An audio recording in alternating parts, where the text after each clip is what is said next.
Welcome back to Talkin' Baseball. They played some games, they didn't play some games. Home runs were hit, fun was had, serious stuff was done. Let's do it.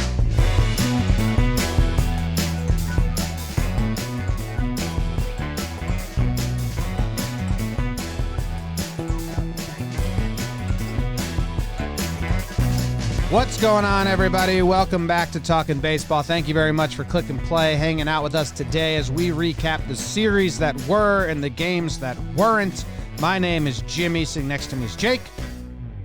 And in the corner is BBD, a bug dude. We're coming to you live from the Roosevelt Studios in the Bronx. Jake's wearing a backwards hat. I'm wearing a forwards hat. BBD's wearing a forwards hat. Jake, how's it feel to be an outcast? I wouldn't say that. I wouldn't say that at all. Okay. I feel good. I feel non-outcasty. I've got my Tyler Wade hat on, which is going to be confusing for the people. It is me. Yeah. It's just a hat, so don't get confused by that. I'm doing all right, man. It's one of those weird things. I mean, the world... weighed so heavy the past couple days, and now that we're here and it kind of doesn't, that also feels like a bad thing in and of itself. But, I'm excited to talk some baseball. That's what we do. The stuff going on in the world. I think you made a comparison about yelling at a brick wall yesterday. You can only yell and say the same stuff so many times. So, go try to educate yourself, talk to a friend, do whatever. We're doing this all on Jackie Robinson Day, so we're gonna see what it is. That's cool. The MLB celebrating it today, so we'll see what that looks like around the league, and hopefully the guys have a powerful message and handle themselves well. And it was crazy diving into the baseball, because as we tell the people on this show, diving in, it's a lot of research and work to figure out what everybody did. And this week, between the craziness of postponing games and seeing what's going on, it's a lot to catch up on. A lot. It's a lot. Salad. It was a little less work because there was less games. Enchilada. You ever eaten one of them? You know what would be cool? Good. If they all walked out there, said, we're protesting this game. We want social justice, and we want equality to be the conversation tonight, and not should Rojas gone to his bullpen earlier, later, can Cano still swing it? Is Alonso in the slump? We don't want that to be the conversation. We'd rather postpone, boycott, strike, whatever you want to call it, the game, and make the conversation about equality. But what about an hour later, then we just come out and play it? Yeah, sounds like a good idea. God. Unreal. Yeah, if you don't know. Let's see which way we can misspell Brodie's name this time. That's how... Did they both misspell it? Yep. Just a reminder.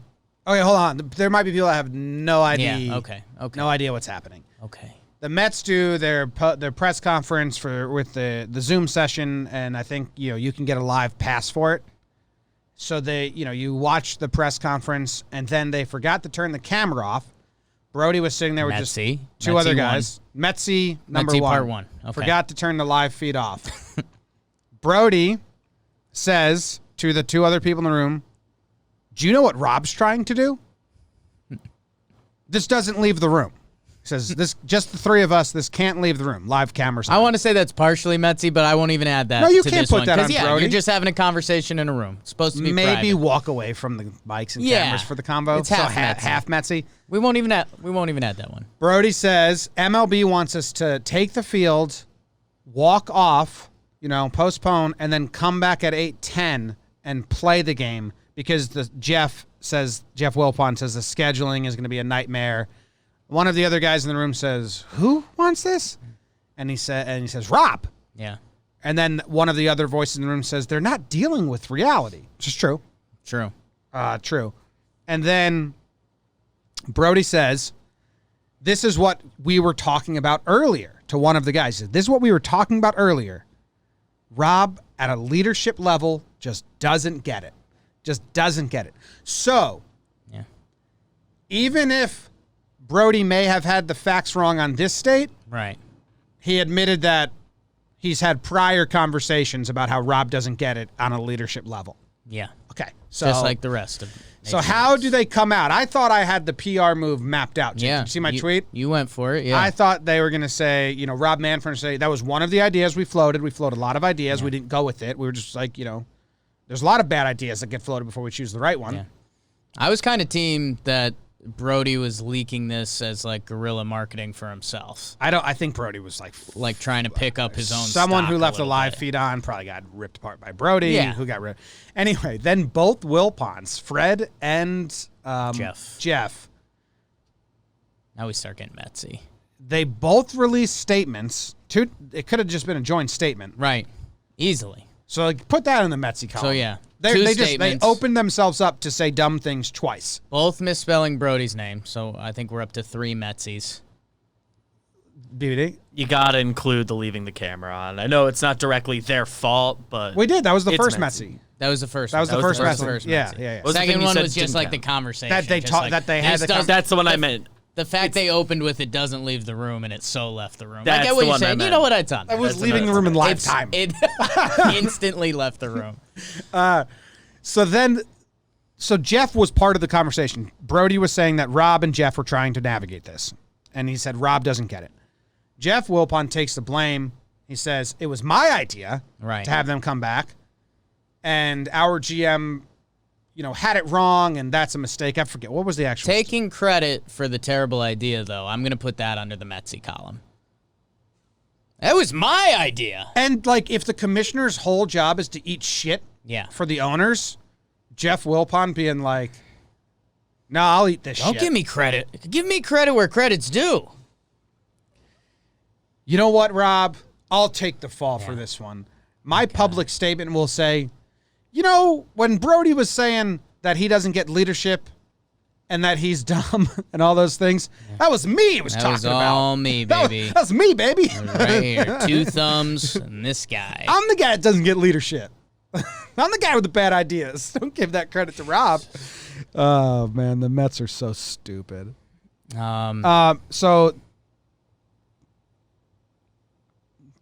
So then Brodie made his statement. Oh, yeah, Brodie made his statement as well. Yeah, had to. Both of them misspelling Brodie's names and just tying some things together, people. The Mets and Marlins ended up doing a really nice thing. They go out on the field, 42 seconds of silence, and they leave the Black Lives Matter shirt on the field. Pretty cool. But with the organization, now I want you to go back and think about the Cespedes situation, where Cespedes left the team and we were wondering how it happened and how the Mets broke it right before the start of the game and said that a person was missing. Yeah. And we said, that's PR. It seems so messed up. Like, how could you do that? It looks like they're trying to trash Cespedes' names.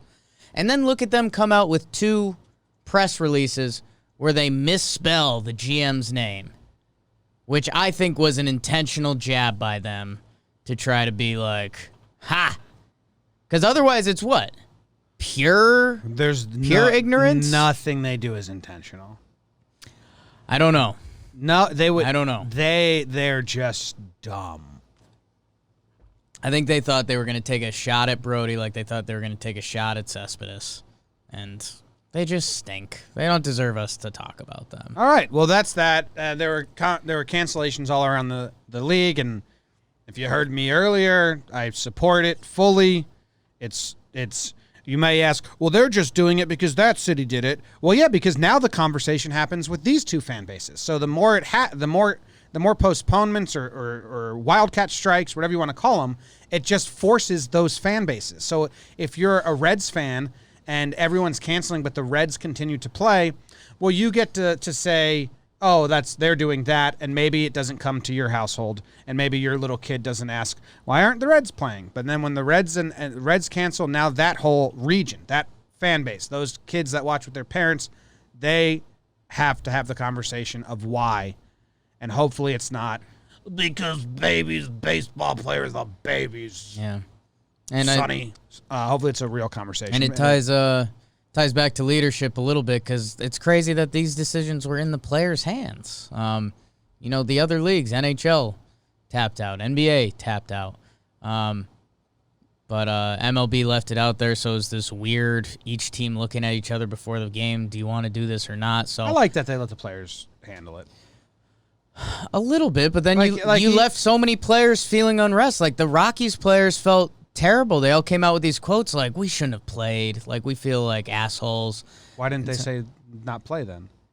Because they didn't know that the other teams were doing it, and it's just that's what happens. There's no communication. There's no solidarity, and that's what you kind of need. But they were like an early game 2 days ago. Yeah. So I don't know. It's again, if you don't get it at this point, I don't know, but look into it and try if you don't. Yep. All right. Well, we will talk about the games that did happen. This episode is brought to you by Lee Bontecu. Oh. Tarumi W. Dubs. Joey Thompson, Luke McGinnis, and Jaime Sepulveda. Nailed it. Jamie Sepulveda? Jaime? Jamie Sepulveda. Sepulveda. You're all over it. That could be Jaime. It's the I before the M. Could be. I mean, it's pretty rare. How do you spell Jaime? I've seen a lot of Jamies that spell it that way. I know. I'm just saying it can be both. I agreed with you. We don't know. But it's just a lot more rare. In the States. Yeah. Jamie with an I before the M is weird anyway. That makes sense. It's an angle. I goes after the M. Anyway, those are our most recent patrons. Thank you very much. I have the East Coast today, and I will be telling you what happened. Are you ready, Jake? Please catch me up, because guess what, Jim? I couldn't watch all these games. Impossible. Are you not a real fan? Impossible. It's a miracle. She's alive, damn it. The Marlins played the Mets, the very Mets we were talking about. Marlins win the first game 4-0. Castano versus Pucello. Marlins win the second game 3-0. Mets didn't score any runs. I think these were doubleheader, so 7 innings games. Lugo versus Rogers. Mets forgot to score any runs on the day. 2 games, a lot of chances. They didn't score any. I don't know what their problem is.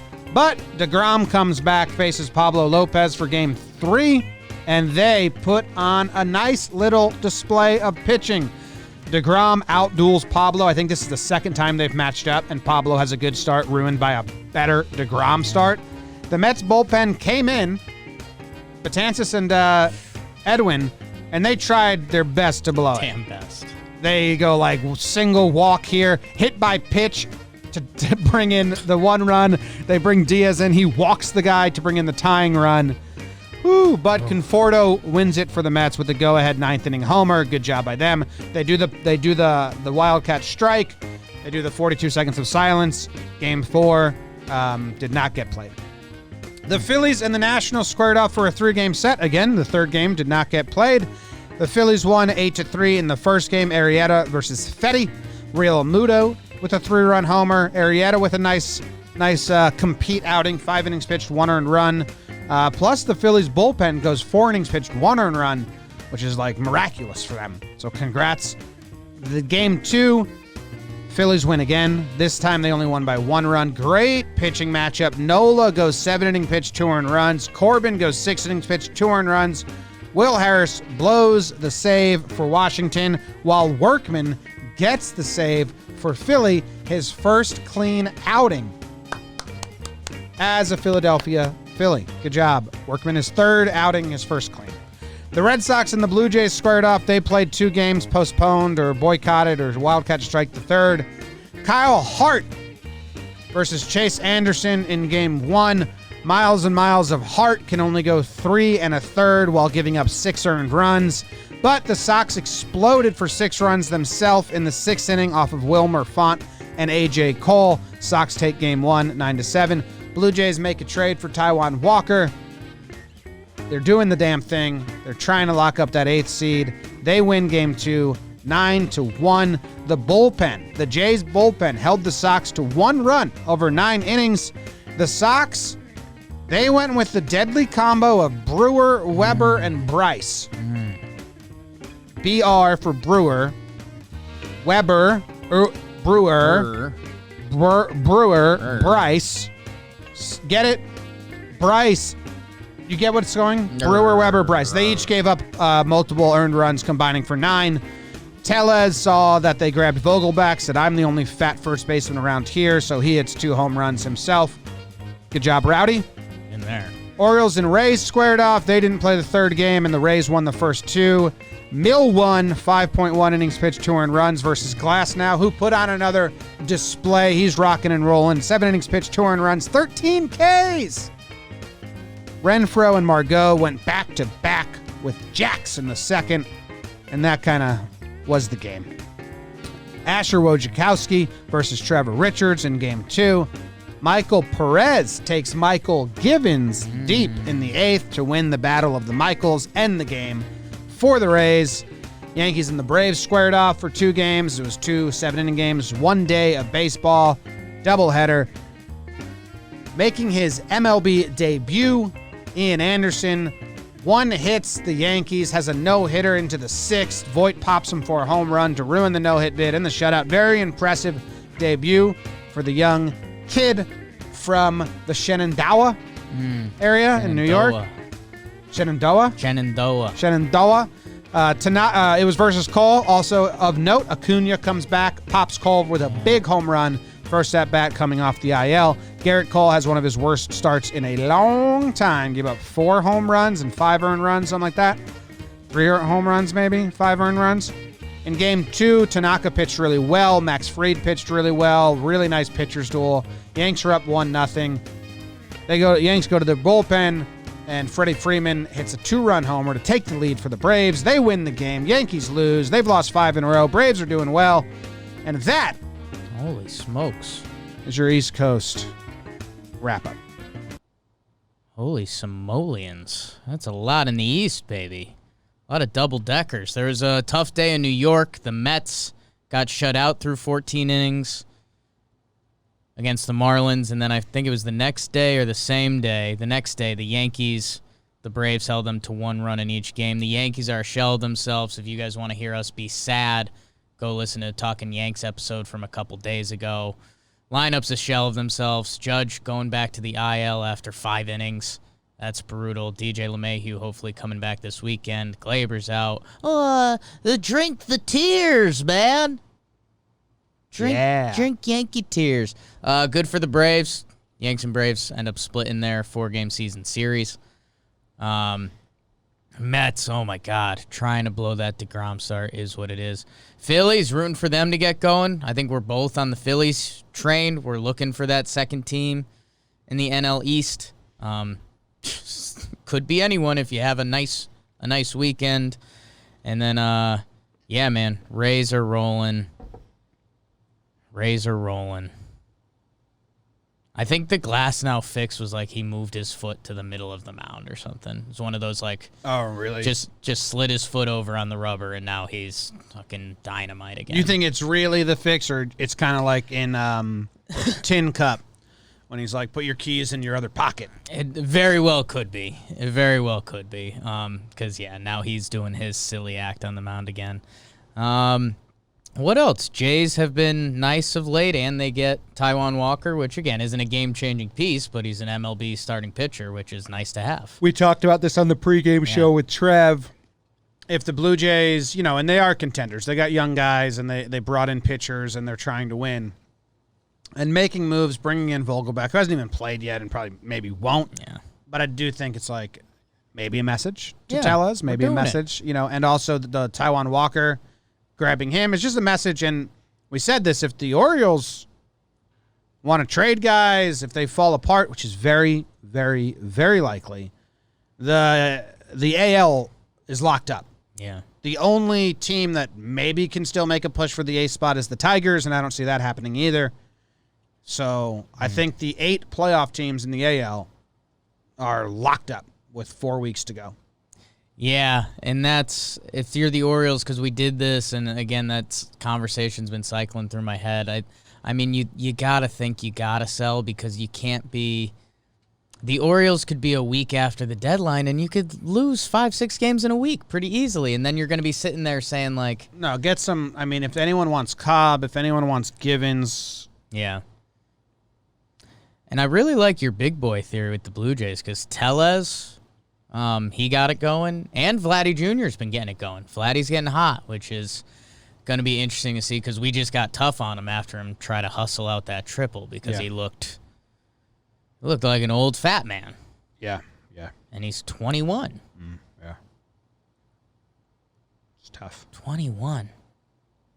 You think he's got Voit beating a race? Yes, I do.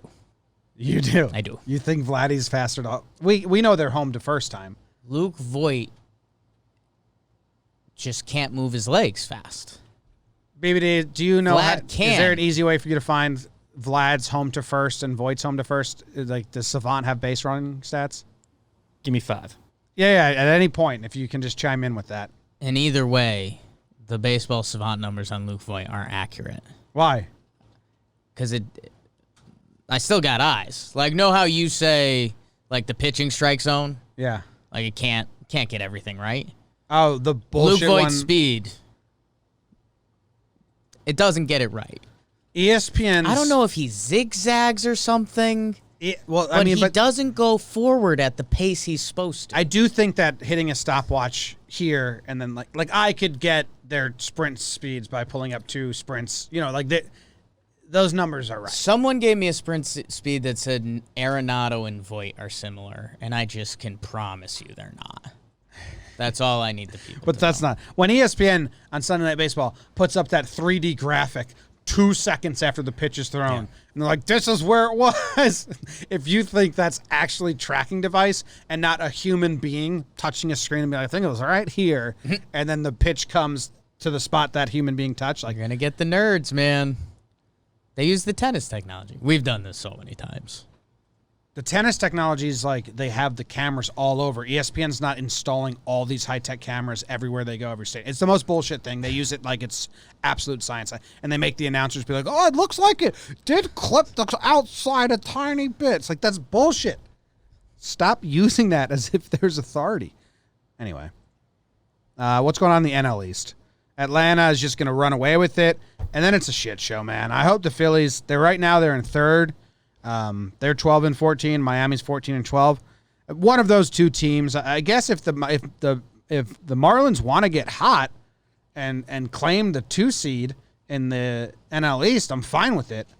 I just like someone to run away with it. Yeah.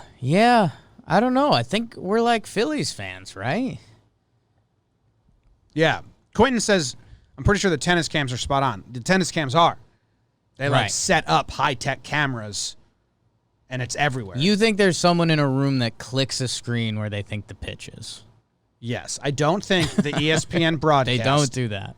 There's an article in front of me right now. I'll send it to you. The ESPN broadcast isn't setting up high-quality cameras before every game. That does that. I think they are. Okay.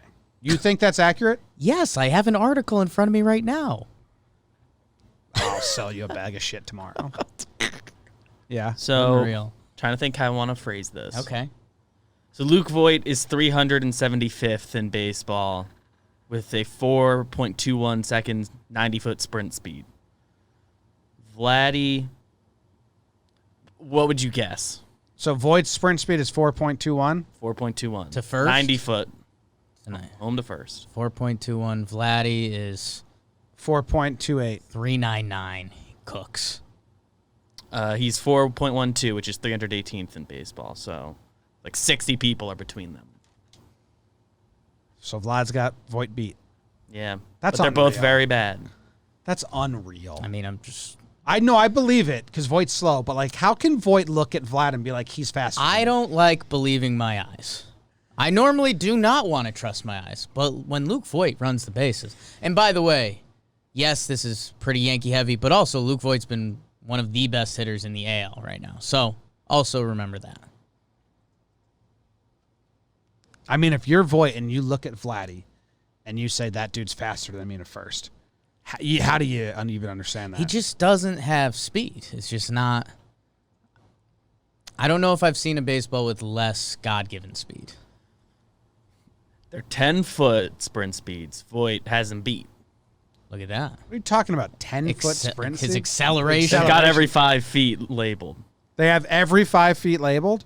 Yeah. So Statcast is weird, man. So Vladdy takes him over after the first 10 feet? I can find the point where he takes him over. Does Vladdy have him from there, from 10 to 90? Give me a minute. That's funny. All right. Do you care about anything else in the East Coast? Let's see. I don't think so. We're worried about our Yankees. They are a shell of themselves. The Yankees are not currently the Yankees. Yeah. Well, yeah, they're hurt, and then the injuries, they probably won't be able to get healthy in time. It'll be very hard for them to get healthy in time. You know, Judge is going to have... It's going to be an interesting... 7 games. One of the New York fan bases after this weekend is going to be having a very bad time. Mets, Yankees for 5. Yeah, Jesus. Yeah. It's going to be a fun series. All right. What's going on in the Central? I'll start us off, Jay. Tell me, Dad. The Twins and Indians, they squared off. That's a fun matchup. Fun matchup alert. Woo, woo, woo, woo, woo, woo. Twins win the first game. Kenta goes 5 innings pitched, 1 earned runs. Savali goes 6 innings pitched, 3 earned runs. That's a Keuchel and a quality start right there. Those starts have names. Sano hits a go-ahead homer to give the Twins the lead. That would be the only game they win in this series. Game 2, Rich Hill versus Shane Bieber. Biebs with another good one. 6 innings pitched, 2 earned runs, 10 Ks. Lindor homers in the 6th to take the lead. Indians win 4-2. And in Game 3, Barrios versus Clevenger. Another premier pitching matchup. Clevenger makes his return from timeout. He goes 6 innings pitched, 2 earned runs, so a grand return for Clev. Romo blew it in the 8th. Ooh. Didn't trick him. Tyler Naquin with the go-ahead double. Indians take the series, and they don't make up any ground. They're half game back. They're not in first place. Wish they would have been. Cubs and the Tigers square off, and you think the Cubs got this one wrong, Jake? Cubs win the first game 9-3. Alec Mills versus Casey Size. Mills has a bounce-back start. My dude, 7 innings pitched, 3 earned runs. But, Jake, they threw him back out there for the 7th inning, and he goes first batter walk, second batter home run. So it should have been 6 innings pitched, 1 earned, if they would have just given it to the bullpen right away and been like, you did good, Alec. So I'm mad at them for ruining Alec Mills' start, and also himself. Mize, he didn't do well, but shrug, he's super young. Brodie with 4 RBIs in this game. Tigers win Game 2, 7-1. Spencer Turnbull gives it hell. 5.1 innings pitched, 3 hits, 0 earned runs for him. Chatwood, the opener, isn't good. But Jose Quintana makes his return, his debut on the season as the bulk guy in this game. Also not good, but who cares? He's back. The fact that he made his return is bigger than any results he got. The Tigers also won Game 3, 7-6. I forgot to take any notes because I did this yesterday and I didn't update it today, and I didn't realize that it was blank. So I don't know what happened in this game, but Tigers won it. Congrats to them. Maybe I'll find out after the fact. I'll give it to you, and then I'll take it back. Okay. Pirates versus White Sox. White Sox win Game 1, 4-0. Brault versus Giolito. He did something kind of cool. I kind of forget. And then the White Sox also take Game 2, 10-3. Trevor Williams versus Dallas Keuchel. Keuchel's 6 innings pitched, 2 earned runs. Even a little better. That's a good start. Trevor Williams gets blowed up. Mendick, Edwin, Eloy, and Abreu all go deep. Jake, what else happened in the Central? In the Central, what else happened was the Reds played the Brewers. Brewers take the first game 4-2. Good mental fortitude. Anderson outduels Bauer. This was the Bauer beer game, if you remember that. Smoke and Narvaez homer for Milwaukee. Casale and Suarez homer for the Reds, but it's not enough. Brewers take game 1, 4-2. Then they take the second one 3-2. Woodruff Castillo. Nice little pitching matchup, although Castillo now drops to 0-4. He had a good start, but Luis Castillo 0-4. That's baseball. Talking baseball celebrity Ben Gamel with a big RBI double. And then in the double Dick. Sonny Gray dropped some 5 innings pitch shutout. Castellanos homer. Winker with 2 home runs. Jesse Winker. Get used to that name. Cincinnati wins the first game 6-1. Then they win the second game 6-0. Wade Miley with a nice start. And Suarez with another home run. Royals versus Cardinals. St. Louis takes game 1 9-3. Jack Flaherty, our friend, he's back. 5 innings pitch shutout. Goldie home run. Paul DeJong, couple RBIs. Kansas City takes the second game 5-4. McBroom and O'Hearn, our guys, do it. Stallman, nasty in the pen. He gets the W. Deserved a shout out.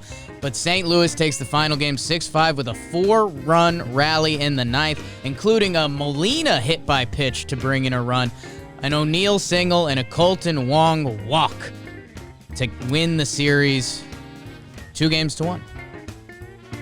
Any final notes on that Tigres match? Yes, the game that I forgot to take notes for. The Tigers won 7-6. John Lester with a 5 innings pitch, 1 earned run outing for the Cubs. Michael Fulmer goes 3 innings pitch, 2 earned runs. They get him out of there pretty quick and go to a heavy bullpen. Tigers hold on barely. Buck Farmer gives up 3 earned runs as the Cubs try to come back. Kimbrel had another clean inning, so that's really good news for the Cubs there.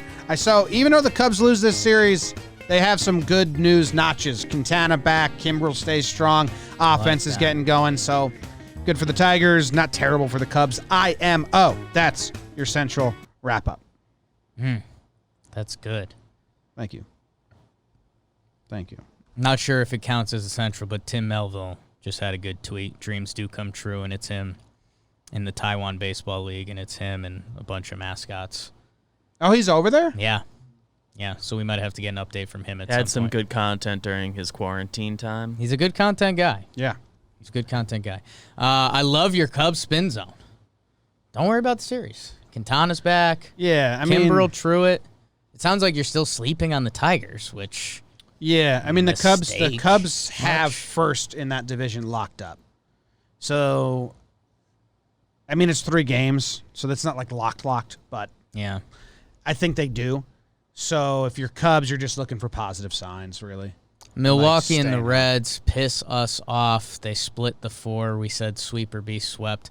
Cincinnati takes the doubleheader, and their offense is starting to do some things. So Cincinnati with a big weekend, you could get me talking about you in a good light again, but unfortunately not going to do that.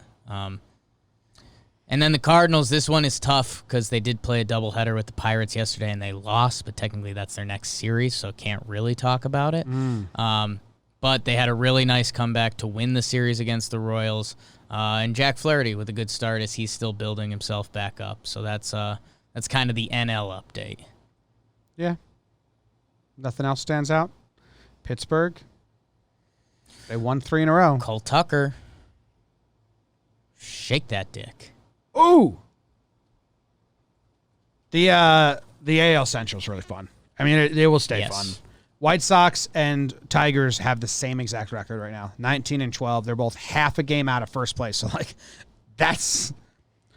they're all tied for first. They're there. White Sox are 9-1 in their last 10. Cleveland took the series against the Twins, right? So they're a half game back. Man, it's Jim, I think we can almost, you've been schedule watching a decent bit. I think it's almost time to jump towards the back of that schedule and see who's wrapping up around each other, because those are going to be the games to watch in baseball at whatever point they happen. Just really fun teams.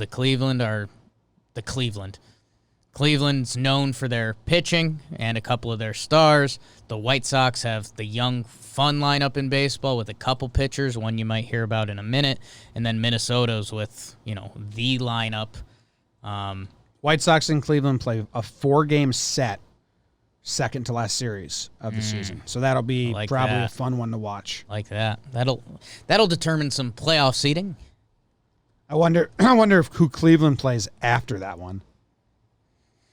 I wonder who wrote the Book of Love. Did you write the Book of Love? Does God have faith in tennis clubs? No, the answer to that wasn't exciting. Tigers are 7-6 on the road, so road warriors. Minnesota doesn't play. Minnesota ends Detroit and Cincinnati. So, I mean, then Minnesota's got the easier path, I think. I've got something kind of exciting. Tell it. The Cubs and Reds play this weekend in Cincinnati. 4 games. Doubleheader Saturday. Cubs, Reds, 4 games, doubleheader Saturday. Cubs just lost a series. They've been a little shakier of lately, but like you mentioned, there are some wins. Quintana's back. Kimbrel's looking like he might have figured it out. The Reds win a doubleheader. Can that be the thing that sparks them? Because their lineup has been bad, and I'm going to talk about that in a little bit myself. But Reds, if there's a time, like take 3 out of 4. If the Reds take 3 out of 4 this weekend, I will talk about them in a good light. From the Cubs? Yes. It's not happening. I know. That's what I'm saying. But it's in Cincy. You just won 2 games. Like, it's time, Cincy. Honest question, I don't know if time. It might take. How many series have the Reds won this season? Ooh. Winning series by the Reds is the question. Yeah. Let's see. Did they get the Royals? There's a couple splits. Reds. There's so many postponements. I'm not trying to evade the question, but the website I'm currently looking at makes it really hard to find. All right, Baseball Reference makes it really easy. I'll find it. Got 1. Because I don't think it's possible for the Reds to beat the Cubs in a series, in a 5-game set. They've been so bad. Dude, they have so many splits because of, like, postponements. All right, I got it here. They lost a set to the Tigers to start the season. They lost a series to the Cubs. They won series win against the Tigers. They lost a series to Cleveland. They won a series against the Brewers. They split a 2-game set versus the Royals. They lost. They split a 2-game set against the Pitt. They split the other 2-game set. So those don't count as wins. No.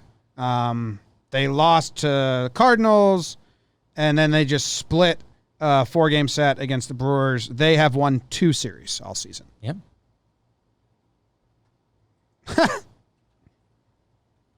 So, yeah, I don't think they're going to take a 5-game set against the Cubs. 4. I mean, A 4-game set. lining up like they'll split. But I'm just saying, like we've been pissing on the Reds a lot because they've been pissing on baseball fans because they have so much talent. Their hitting's been bad. The hitting's starting to come around. Suarez is starting to get going. Jesse Winker, got to show you the numbers in a little bit. But I don't know. This is the first time I'm excited for a Red series. And I'm excited for the Cubs to sweep the Reds and just go on their merry way. Let's see it. No, they won't sweep them in a 4-game set, but I'm more rooting for the Cubs to fine-tune everything and become a really good NL playoff team to try and give the Dodgers a run for their money. A scare, become a threat than I am for the Reds to get things together for the 8th seed. I'm over the Reds. I wanted to root for them so bad. They don't win. They've won 2 series all season. Now's the time.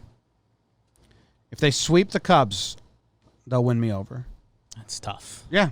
That's it's high bar. That's why I said 3 games. That's why I said 3 games. You have a little less than yeah. Me. Yeah. Oh, you want to do the West Coast?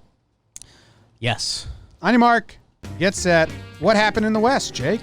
In the West, the best coast, the Angels played Houston. Framber Valdez, 11 strikeout game. Sheesh. Framber's looking pretty real. This game was fun. It was 5-1 Stros. Angels fought back, made it 5-4. And then Stros ran away 11-4. And then they played 2. Christian Javier, another solid performance. Stros were up 6-0. They win this game 6-3 and run away with it. Angels take the final game. Bielak gets hit. Angels put up a 12 spot in 7 innings so they can pad their stats and Angel fans can get excited, but it doesn't matter. Every Angels hitter had a walk except David Fletcher, who went 3 for 5. Houston wins the series 2-3. The Angels are my nightmare. The Angels of my nightmare. A's versus Texas. First game was Lynn versus Luzardo, and Lance drops it per usual. Texas wins 3-2 behind a Kiner Falefa home run in the second, and that was the last run that was scored that game. How about that? A's bounce back, and they take the final 2 games. The first one 10-3. Manaea with a solid start. That's 3 straight from him. Olsen and Simeon, they hit home runs. And then in the final game, Fires with his best start of the year. 6 innings pitched, 0 earned runs. He's gotten it going for them. Piscotty single. Their other runs were scored on a wild pitch and a hit by pitch. So ain't that baseball. A's take the series. Seattle versus San Diego. Slam Diego. Some are saying. Seattle takes the first game. J.P. Crawford and Austin Nola home run. Marco Gonzalez gets the dub. Another solid year from him. 8-3 win. Then they played a doubleheader. San Diego, the Padres with an unreal comeback. They come back from down 3-0, then 7-3. Machado hits 2. Tatis hits 1 out of the stadium, over the warehouse. And then Will Myers hits the game-winning 3-run homer. But guess what? Seattle takes a set with another 8-3 win. Garrett Richards couldn't get out of the first. Jimmy's guy, Marmolejos, with the grand slam, and Shed Long, my guy, hits a home run as well. Seattle takes 2 out of 3. Colorado versus Arizona. Bring the broomsticks, babe. My Rocks win 3 one-run games. That kind of stuff is going to decide the NL West this year, / second place in the NL West. Castellani with another good pitching performance. Story hits a home run. Cole Calhoun, Christian Walker, they hit a couple home runs in this one. Tapia has the winning RBI, 5th inning. The next game, Arenado, couple RBI doubles. Garrett Hampson with the yacker. John Jay and Christian Walker again hit home runs, but again in a loss. Charlie Blackmon with the grand slam in the last game. Colorado was up 8-1 in this game. Giggity. Final is 8-7. They almost blow it. How about that? Rockies get the sweep and then canceled game. LA versus San Fran in the final series of the West. San Francisco. The San Francisco treat. They take the first game in 11. San Francisco came back in the 9th, the 10th, and the 11th. Donnie Barrels. Donovan Solano with the 2-run walk-off. Brandon Belt, 2 home runs in this game. And then they play 2, and San Francisco doesn't score a run. Kershaw, 6 innings pitched shutout, because that's just what he does. A.J. Pollock with the home run. Bonus piece for the Dodgers. That guy's a really good baseball player. And then they take the final game 2-0. Jock hits a bomb. 7 pitchers combined for the shutout for Los Dodgers. What a good tune. Great job, Jake. Update from BBD. On average, Vladdy passes Voit at the 25-foot mark. Yeah. So Voigt's got him for that. Did you do the math on that, or could you click somewhere? So they have trackers for every 5 feet. They're splits. Okay. So it gives you their total time for each one. So Vlad's gets lower Huge. At 30 or 25. So between 20 and 25 feet, he passes them. Thank you. On average. On average.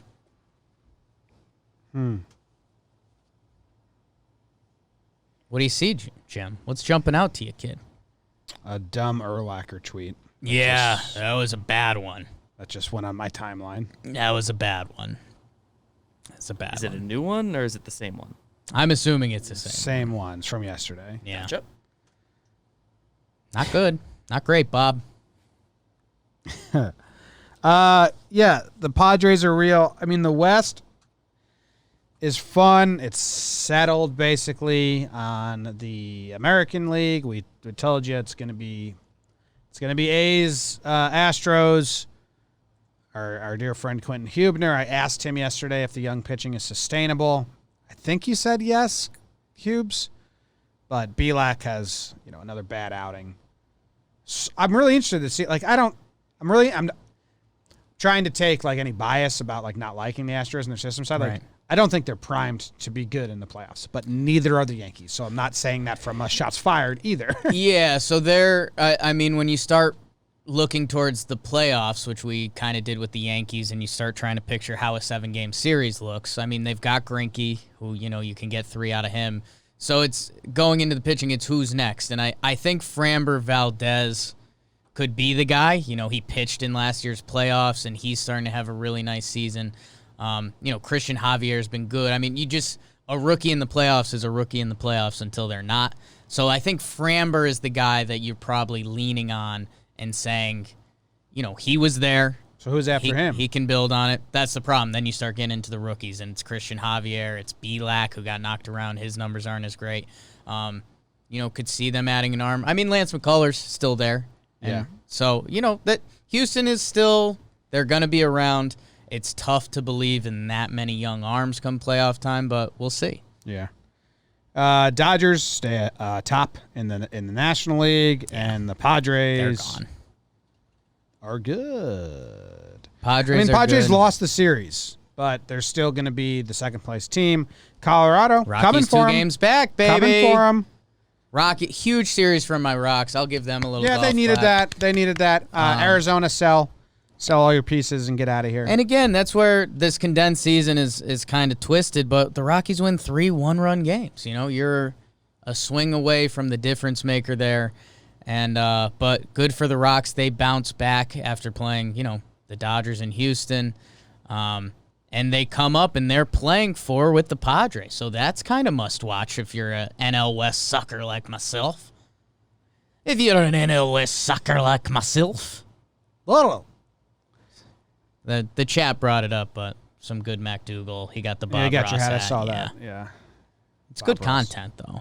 2 dogs. 2 dogs. Jake, my dog is at Jake's apartment on a doggy date today. So that's what's going They're on. dating. They're dating. Anything else you want to talk about here, man? Cardinals. Right now, they're in the 1, 2, 3, 4, 5, 6, 7 spot, but they're second in their division, Yeah, dude, I think which would make them the 6th seed.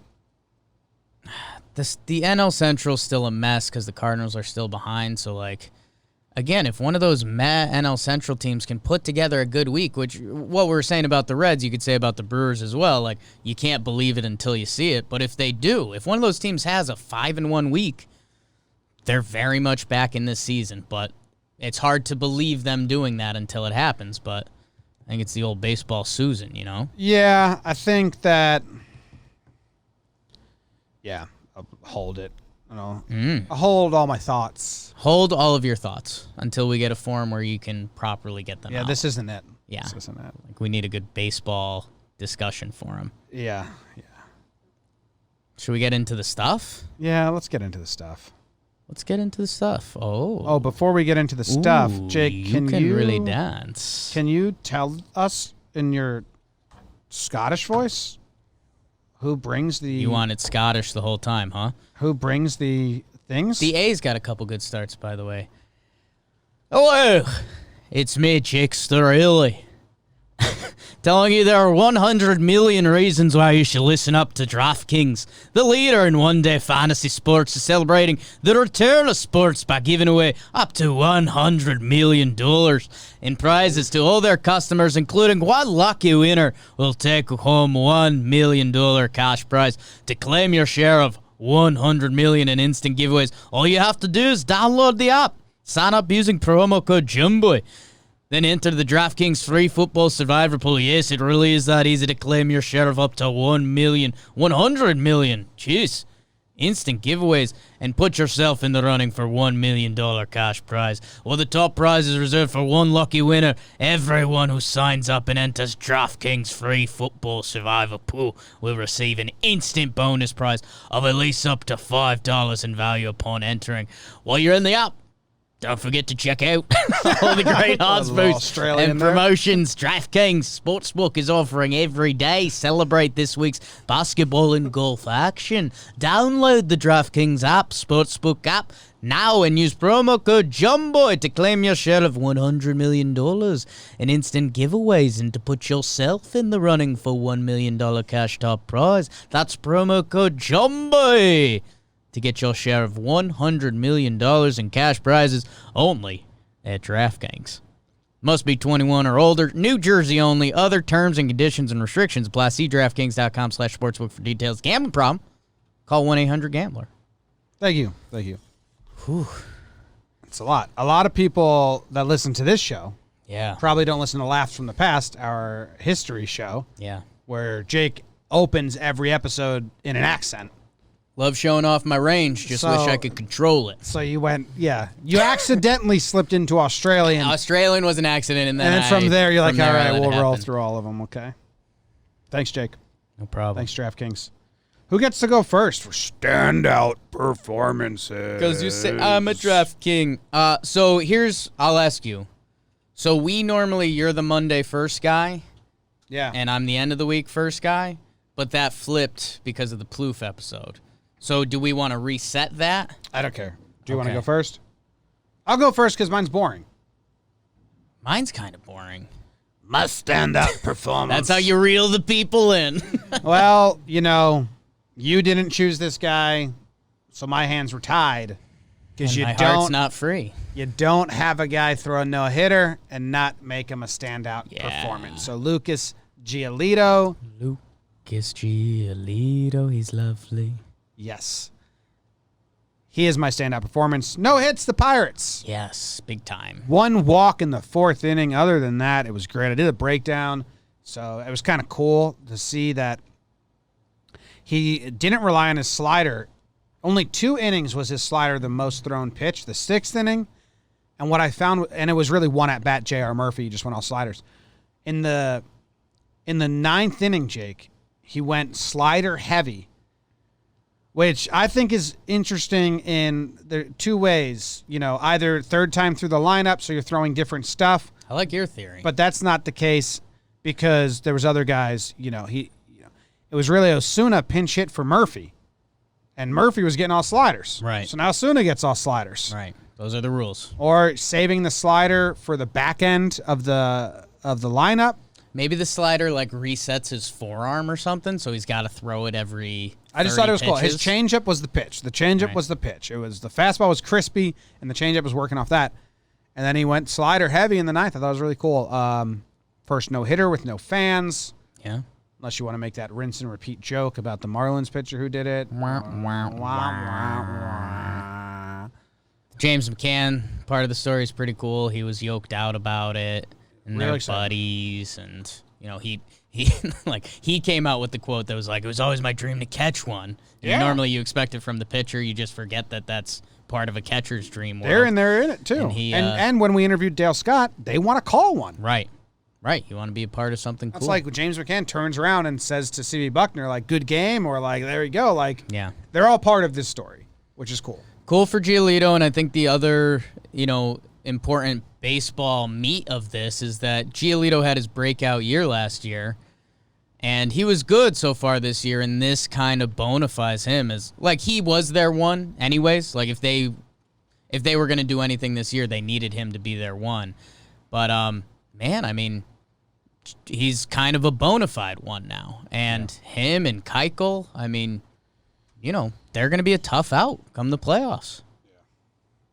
And a lot of people discrediting it because the Pirates are trying to, but I tweeted out the Pirates had more than 5 hits in almost every game in August.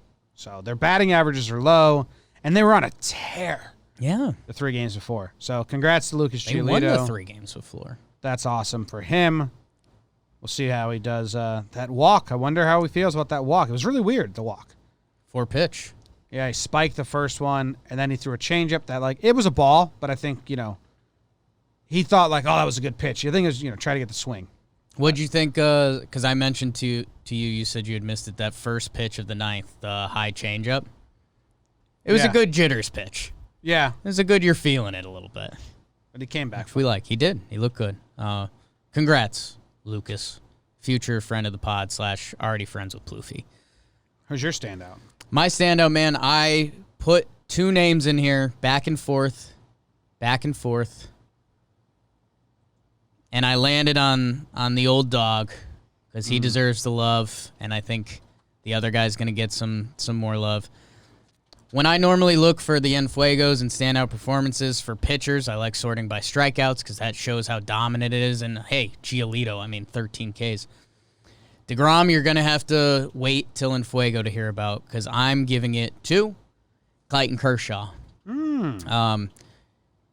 Jim, this does turn. I don't want to turn it into a full lifetime award, because Kershaw goes out and he does his thing. I mean, the same thing he's done for a decade now. 6 innings pitched, 0 earned runs, 4 strikeouts, no walks. His numbers on the year improved to, what do you think his ERA is? 2.43. 1.8. Oh, nice. 30 innings pitched, he has a 1.8 ERA. So don't get me wrong, I could have put DeGrom here. There's a couple other pitchers and hitters that were up for it. Jim, the part that puts me over the edge, and we've had this discussion on here a few times now, is he is the winningest, percentage-wise, left-handed starting pitcher of all time. And so I get it. If you're voting for the Cy Young, you don't really care about wins, because guess what? Wait. Winning is percentage-wise? Yes, I mean, including... Damn, I wish it was straight wins, but... Yeah, there's a lot of guys that have played a lot more baseball, unfortunately. But he's 173 and 75 as a pitcher. That per 162, that's a 17-7 record. But yeah, man, it comes back. You phrased it better than me, and now I kind of drag it along with me and slaughter it. And it's like wins don't matter for a Cy Young, absolutely, because it's ERA, WHIP, Ks, everything that shows how dominant a pitcher is, and wins are a team stat, sure. But you care about wins when they're on your team. And that's all Kershaw does, man. Literally the winningest left-handed pitcher of all time. And Trevor kind of called us out earlier this year, and I'm glad he did, because we were like, he's not the Kershaw of old, and he's not, but he is. He's still putting up the same numbers. Like, the strikeouts are down a little bit, but you and I are the guys that don't really care about that. As long as you're getting guys out, and the Kershaw playoff stuff, I get it. I get it. I do. I mean, it shows a level of more impressive, but also Kershaw's already done that, and now he's fading, but he's still getting the same numbers. So that almost deserves as much love.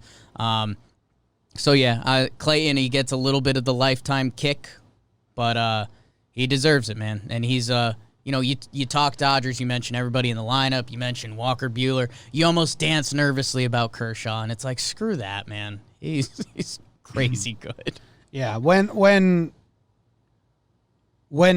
considering Cy Young, I mean, don't even look at wins at all. And they don't. They're good now with that. They're smart with that. We went past that. Like, as a Dodgers fan, or like as an Astros fan last year, hey, when Cole takes the mound, we win every time. Yeah. That matters. This is a little, as fans, we're fans of the team. That's why we were talking about Bauer the other day. Like, yeah, there might be Bauer fans, but I don't know if Bauer fans and Reds fans, I don't know where that diagram, like how much intersect there is. I actually think it's probably not a lot.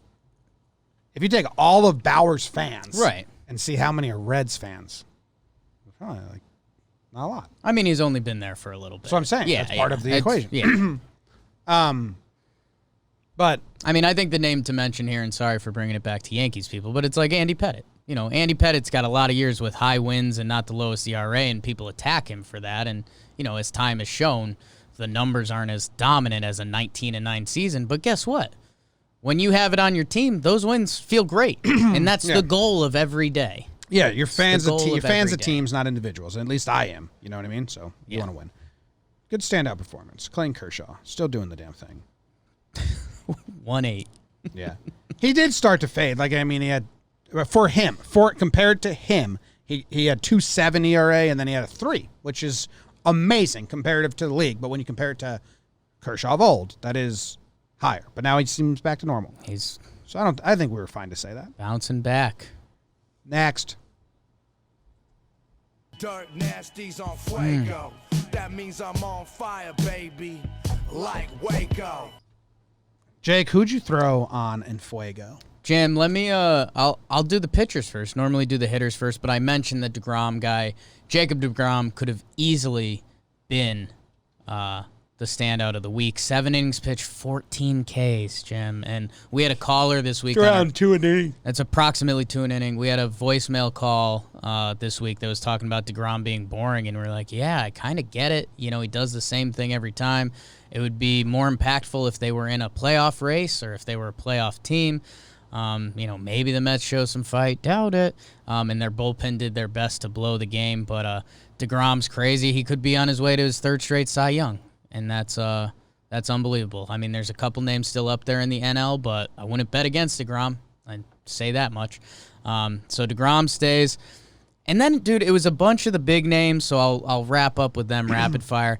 A guy that just jumped out to me is Fires. Fires has gotten it going. His past 3 starts, 17.126 ERA. Again, not crazy dominant, but the A's still kind of needed those innings up top. That was the only thing the team was missing. Him and Minaya kind of hadn't gotten it going. Both of them are going, so I think he gets a mini in Fuego, but it's mostly impactful for the Oakland A's and what they're trying to do this year. Because the other names are Bieber, Nola, Lance Lynn, Sonny. Freed. We talk about them every episode, and rightfully so, but can't deep dive into them anymore. So that's what I got for the pitchers. The hitters get fun, Jim. Jake jumped off the building. Manny Machado also could have won standout performance. Birth name Manuel Arturo. I'm hoping you're on his stat page, Jim, because I'll have you read off the year numbers.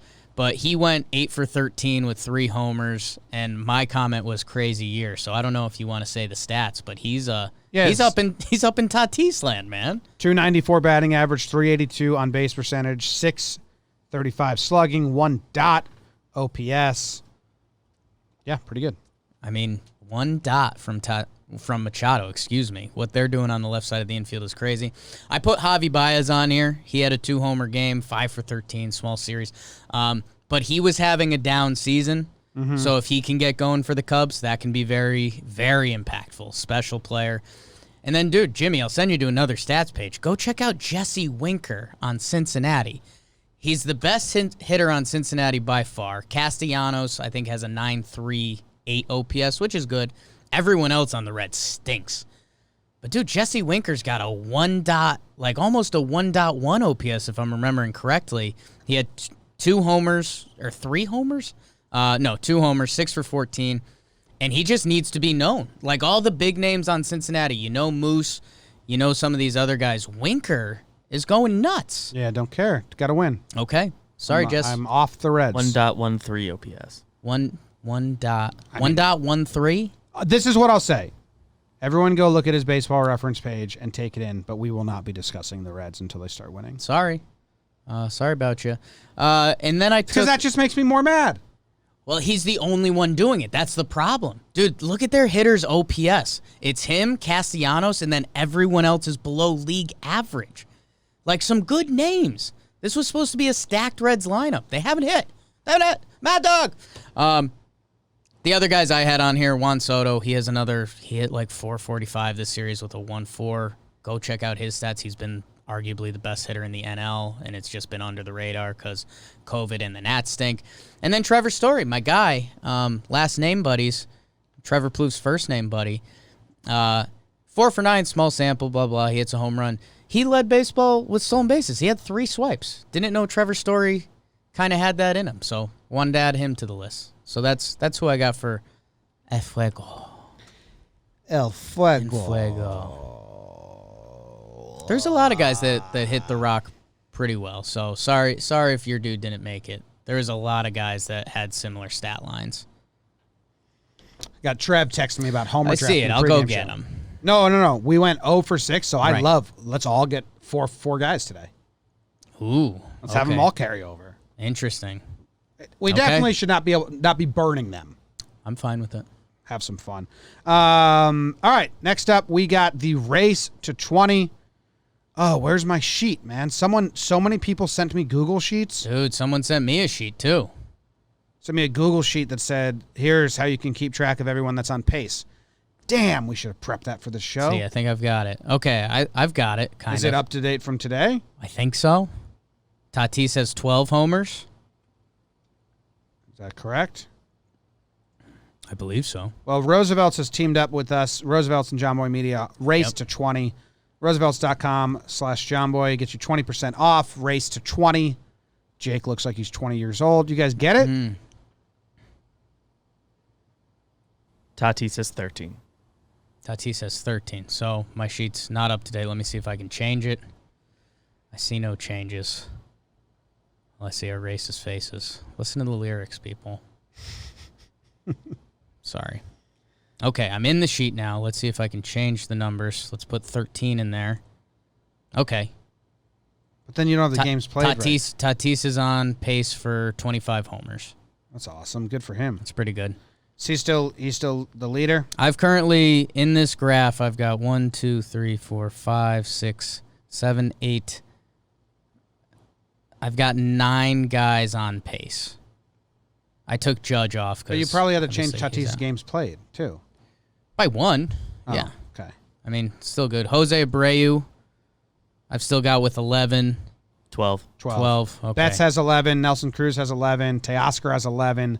Machado has 11. Voigt's got 11. Machado jumped up. That's the first time his name's been way up there. I feel like Manny. Cool. That's pretty cool, man. That's a... Dude... This is probably going to be like a Jason Stark or one of the King Small articles and be like, what did we miss out on this season? And it's like if Machado and Tatis got a full season of what they're doing right now, like no left side of an infield has done that.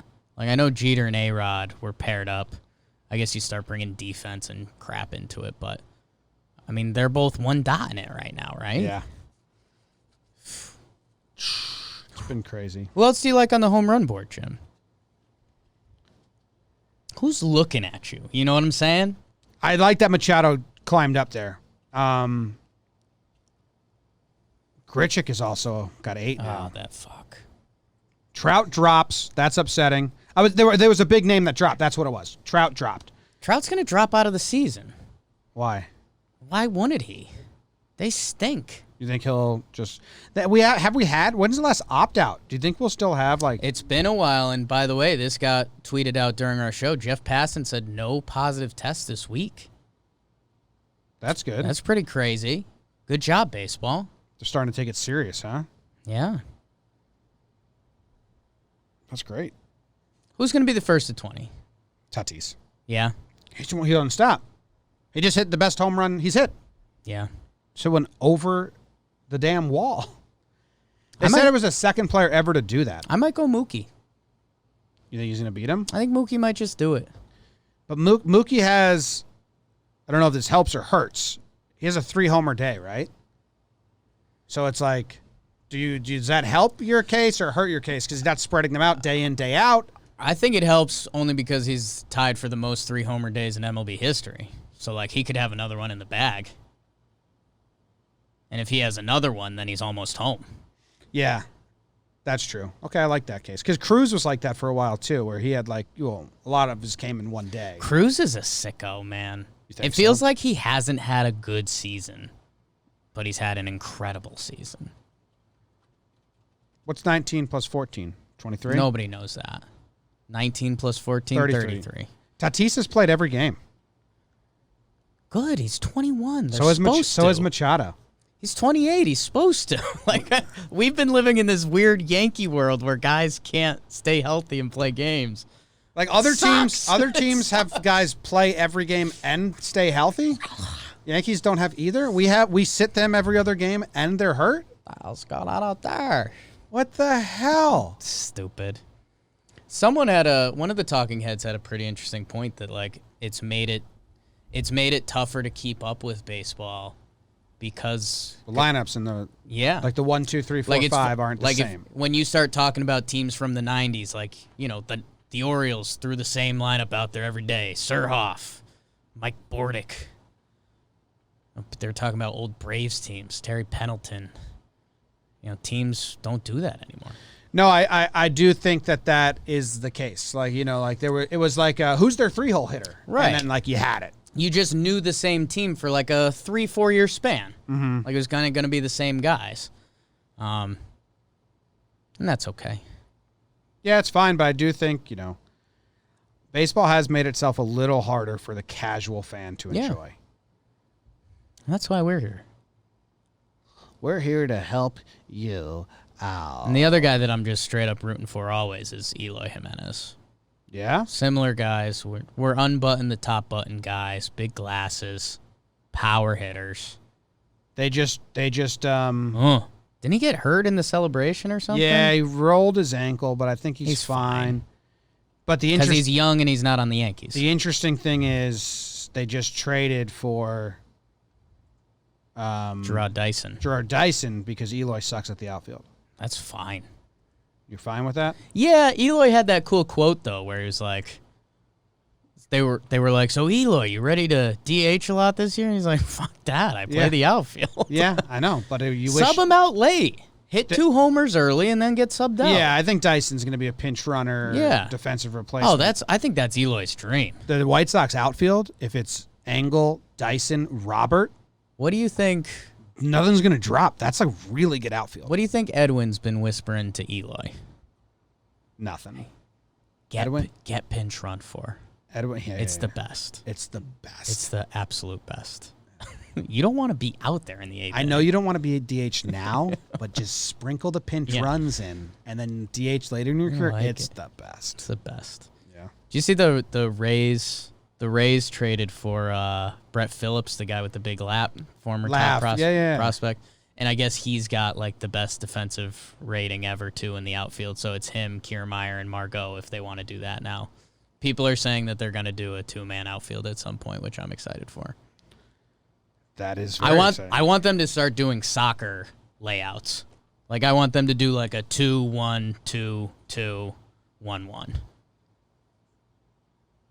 That would be pretty cool. Shifts are fun. Get and as weird as possible, Rays. White Sox have played. What? What were you going to say? White Sox have played 31 games. That's all you can do. Yeah. Got to get out there and keep doing it. You want to go to Slump Watch. Again, race 20. Brought to you by Roosevelt's. Wearing their shirt. Again. Kind of all I do. Todd Frazier's been on Slump Watch. No. He goes 1 for 10 with 2 walks. He's got 3 hits in his last 33 at-bats. Todd, my dude. Do we leave him? Yeah. We believe. He gets like another week. We believe. Left. I like Todd. Come on, Todd. Brian Goodwin. He went off. He got a .538 on base percentage, 3 hits, 5 walks. Shame to flame. In his last 3 games, so that's great. Dude, we have so many shame to flames. Max Kepler, he was on. He goes 4 for 8 with a homer, a .556 on base percentage, but he did get hurt. Yeah. He's day-to-day with a sore toe. We're all day-to-day. And then he hit a home run, but he's off. Simeon, 7 for 13 with a homer and a double, 600 on base percentage in the series. He's off. Ian Happ, 3 for 10 with 4 walks, so he has a 500 on base percentage. He's off. Love Ian Happ. Everyone went off. Victor Robles, 2 games, 1 hit, 0 walks. His last 11 games, he's got a 147 batting average, 244 on base percentage. He stays on. Had a nice catch, though. He's also like 1 more week max. Yeah. Because he's not like a, I don't know. Supposed to be good. Yeah, I know. George Springer, he's out with an elbow bruise, so he's off. Man. Play a lot. Hitting 190. Feel bad for George. But, like, it's, like, half bad because of the whole cheating thing. Mm-hmm. Yeah. The Pirates had a lot of guys that could have been on here, so I didn't use them.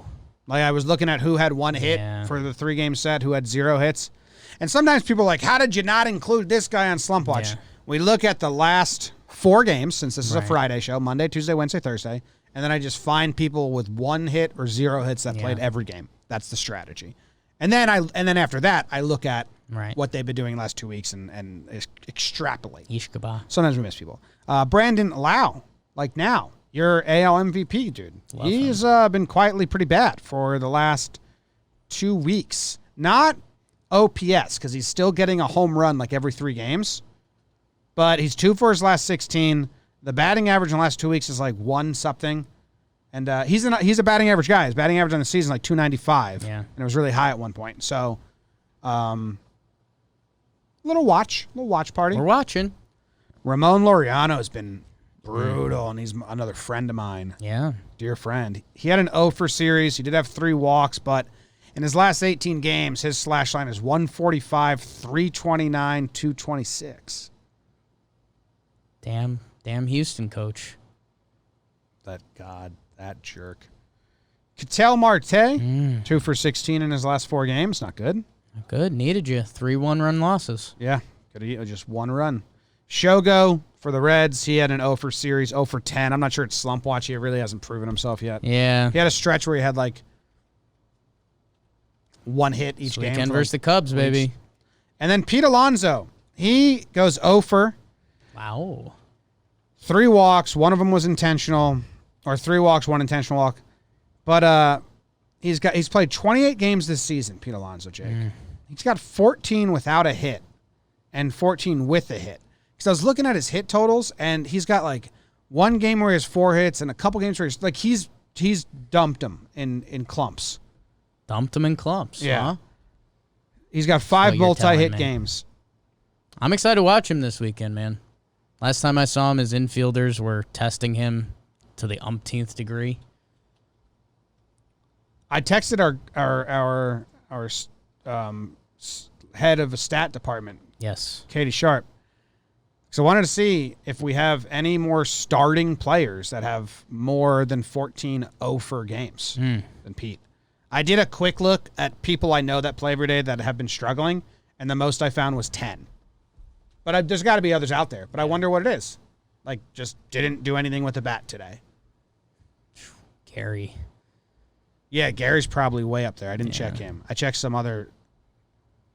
Gary Sanchez. Easy pick. Are you the one, Nicole Sanchez? I was reading some Mets fans' opinions on Alonso, and a lot of them are saying it just looks like he's pressing. Something's different. It's tough, man. 60 games will get in your head real quick. Gary only has 12. No, 13. So close, but Pete hasn't beat. How many games has Gary played? 23, which is 28. How many's Pete? 20. Yeah. Hey, both you guys get going. I'll make a deal with you. Oh, no. One of those for Gary isn't a starting game. Ha! Eat bugs. So, Not great. Not good. Gary's season's been awful. Not great, Bob. offensively. That's Slump Watch. That's Who got everyone. mad, Tim? I don't know. Like Joe Madden got ejected again. Oh, yeah. It was a bad call. Saw that guy tweet at you. It was like, oh, you're going to love this. Cow- Was it just because of content, or did that guy know you didn't like, you're not a Joe Madden fan? Who tweeted at me? I didn't see it. It was one of the LA beat reporter guys. I forget his name. He's actually pretty good. Fabian something? I don't know. Do you know? Starts with an A, right? BBD's acting like he knows. BBD, one word. Looks like... Fabian Ardaya. Good follow. Okay, he tweeted at me. Yeah. Didn't see it. Sorry. Votto and Bell got ejected. Madden and Craig Counsell got ejected. I didn't see a lot of these. Yeah, Joe Madden, it's not like... Gabe, you tell me Gabe Kapler gets ejected, Ooh. I'm like, this is going to be Giddy. fun. yeah. Tell me Joe Madden get ejected, it's almost like, ugh, more Joe nonsense. He's an exhausting human. More Joe An nonsense. exhausting guy. Jake, I got an award. Joe Madden. More like Joe Madman. Ooh, Madman. The way he's walking around the dugout. Yeah. What's the question? No, awards. Awards. I'm giving out the wrong order award. The wrong order. Wow. Fuck. Again? Yeah. Wrong order. Damn, Daniel. You know who gets it? The wrong order. Yeah. Is this like a restaurant thing? No. Okay. Then I don't know. When a kid, they crawl, then they walk, then they run. You have to crawl to walk. Yeah. You have to walk to run. Yep. John Brodie got all twisted up, man. Damn. He walks to first base. Yeah. Doing Then it all he wrong, runs to second, runs to third, but then he crawled home. And that's Yeah. just the wrong order. Like, once you're running, you shouldn't have to crawl anymore. You got it all backwards, bro. If anyone didn't see, he walked, he stole second, he stole third because J.D. Davis and the backup catcher, Ali Sanchez, in his debut, wasn't paying attention. Well, Alex Sanchez kind of was. Davis wasn't. And then he tried to steal home on a delayed steal on the lollipop throw back to the pitcher, and he tripped over himself, so he ended up crawling home. He still stole home, but he crawled. So just wrong order, crawl, walk, run, not walk, run, crawl. Yeah, not good. Just all backwards. Yeah. That's good. That's good. I thought about giving Brodie the award. I doubt it. Because I love a good delayed steal/steal at home. I think more guys should do it.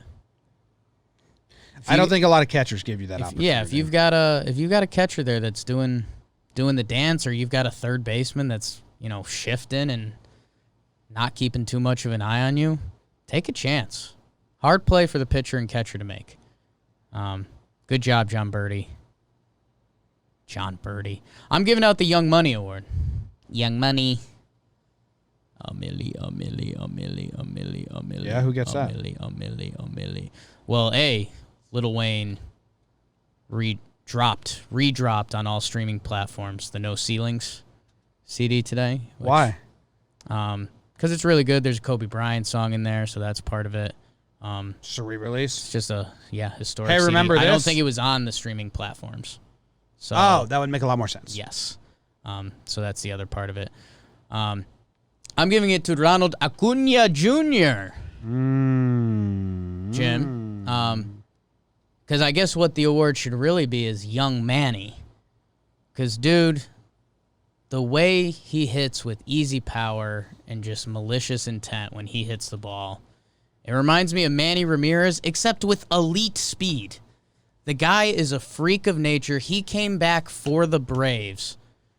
And again, that's his thing. The Braves are running away with the division. They've been without Albies and Acuna. Who, when I talked about the Braves, I said I was worried about the top of their lineup because they're just very top-heavy. Yeah. They still won games. Their guys are coming back. Ronald's first at-bat back against Garrett Cole went 470 up top against Garrett Cole.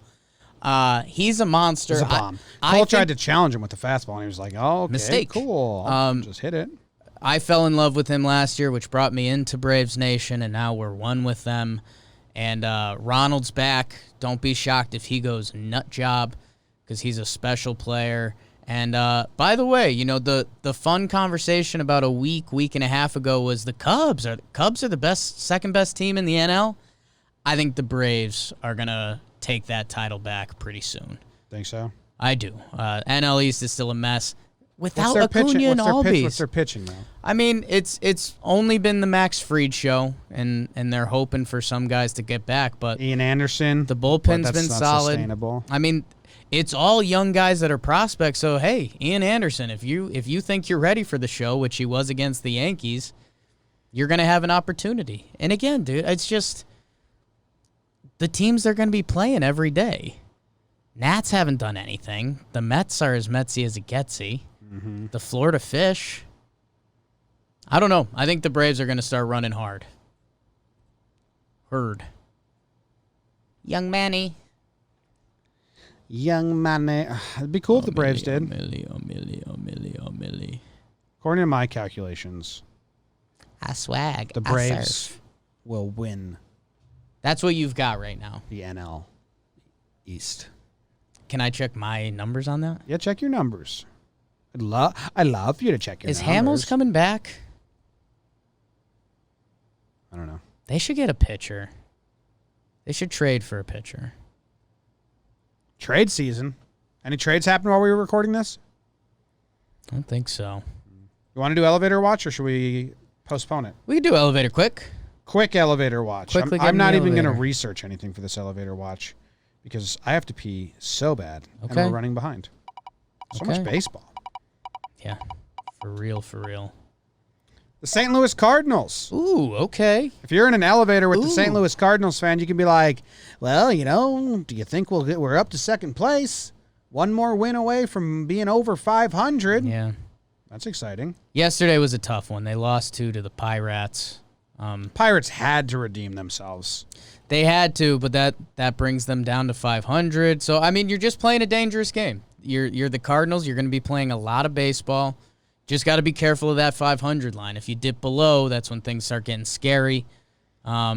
Who's hitting? Goldie's hitting. We like that. Yachty's hitting. Brad Miller's Edmonds hitting.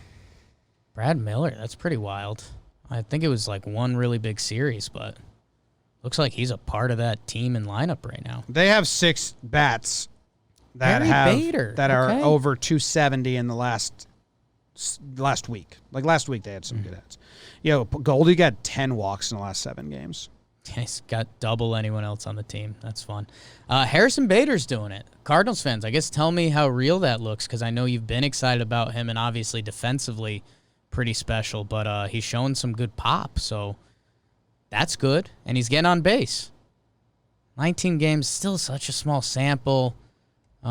Who's pitching? Wayno's doing it. Dakota Hudson. Dude, look at their pitching staff. Yeah, they're pretty good. Holy crap. Flaherty. Hyun Kim. Look, how's that signing working out for you?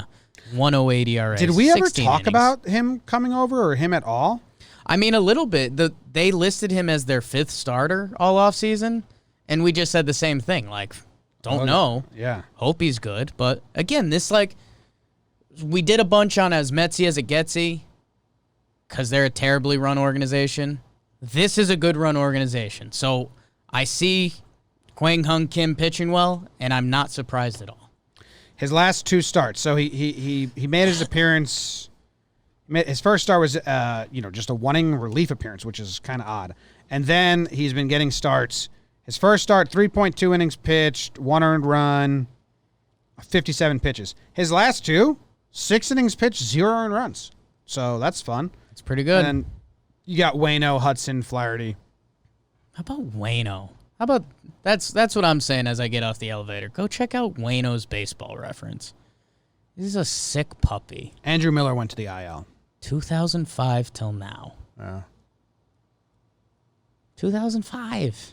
Long time. In high school? 16 years. Half our lives. Yeah. He's been a major league pitcher. BBD was born in Majority of BBD's life. 2006. Yeah. Did you hear his new song? I'm Not a Man. I'm Not a Man by Yeah. BBD. Bug David. Bug Dude. Bug Dude. Bug Dude. That's his rap name. It's on Spotify. With Lil Wayne, No Ceilings. All right. Thanks, guys. We'll see you. Swag. I surf. See you later. Thanks, everybody. Whoa.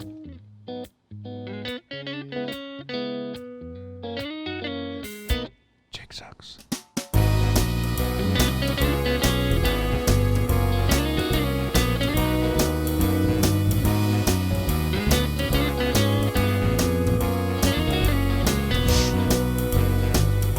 I'm not a man.